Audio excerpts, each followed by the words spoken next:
Greetings and welcome to my channel. I wanted to discuss today the nature of personal reality.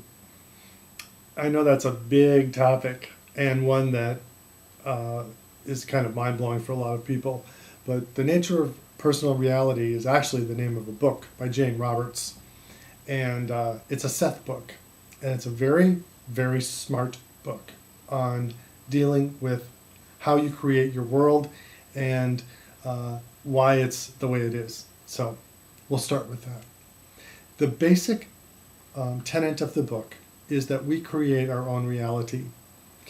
Now, folks with depression are sitting back in their chairs going, oh, what is he saying? Yeah, I created this mess. And there's all of this dialogue going on in your head. Right now, I know I've been there. So, yeah, it's okay. But the nature of personal reality is something that's worthy of discussion because it is what we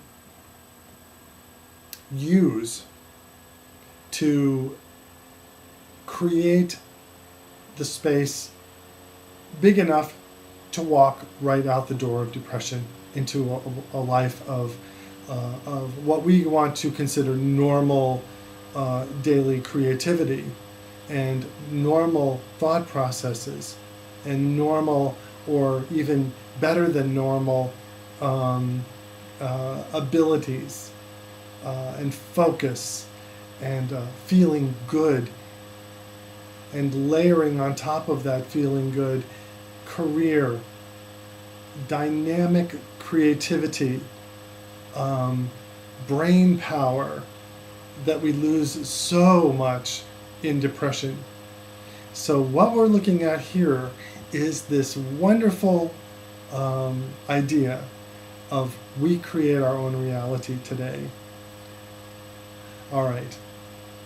So your first question might be, if I were you, I would think, all right, so what is this creating of reality? You know, it is well known and documented from Edgar Cayce on to Jane Roberts. Now, you may not know who those people are, but they were heavy-duty intuitives with amazing credibility. Okay, these people let us know one little fact about who we are, and that one little giant fact is that we don't perceive reality from our senses, sight, smell, etc. We are creating it.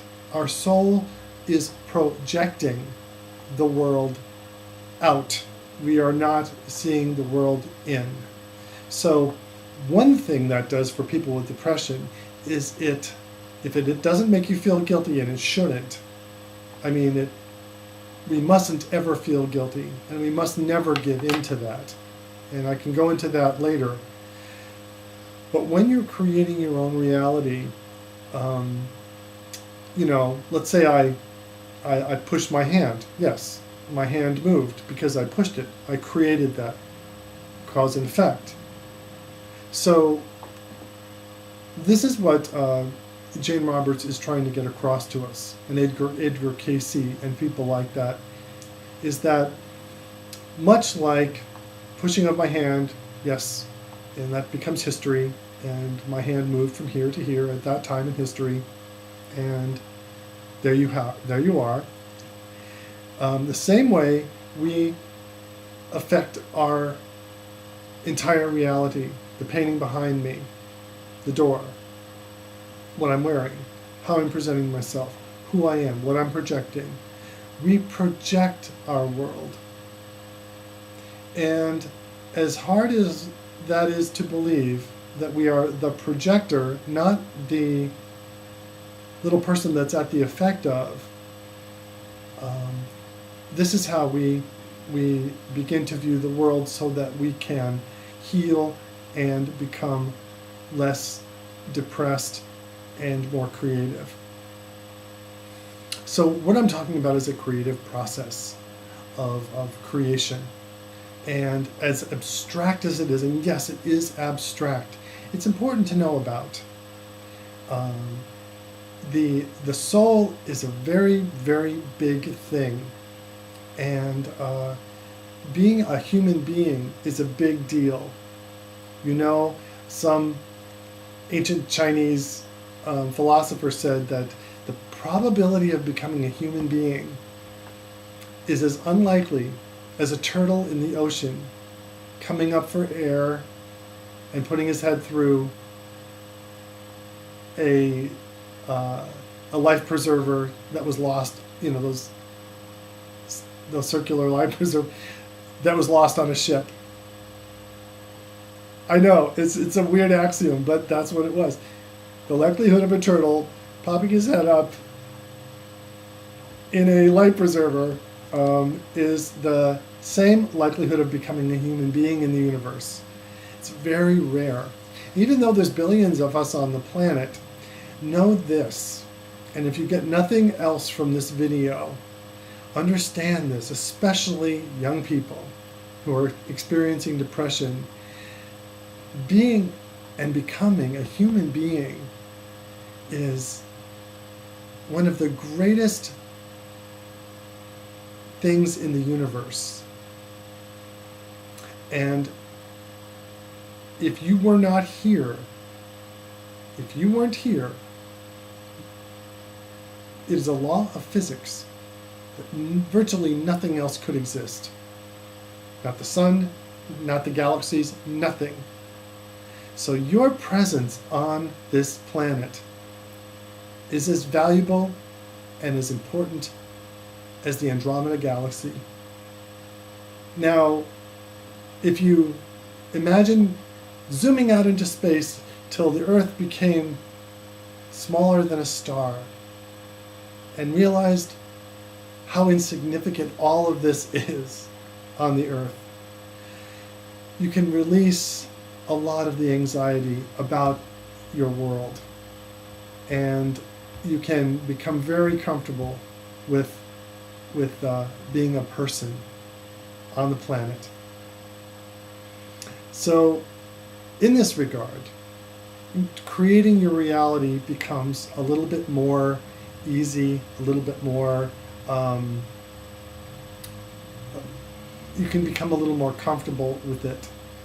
And you stop being a victim, because you know that the world is not coming in on you, that you are creating it.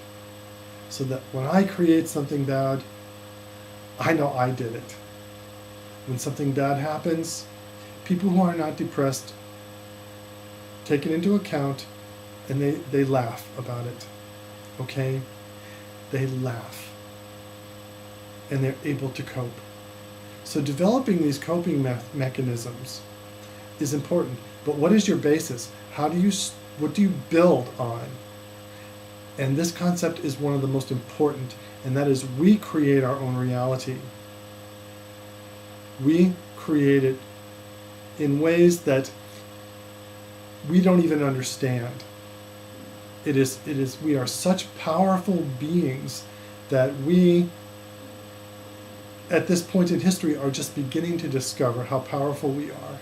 And that's very exciting. So if you take one belief from this video today into yourself and nurture it, make that belief that you create your reality and build on that. And from that, you can take responsibility for your daily life, for your life, and for the things that happen.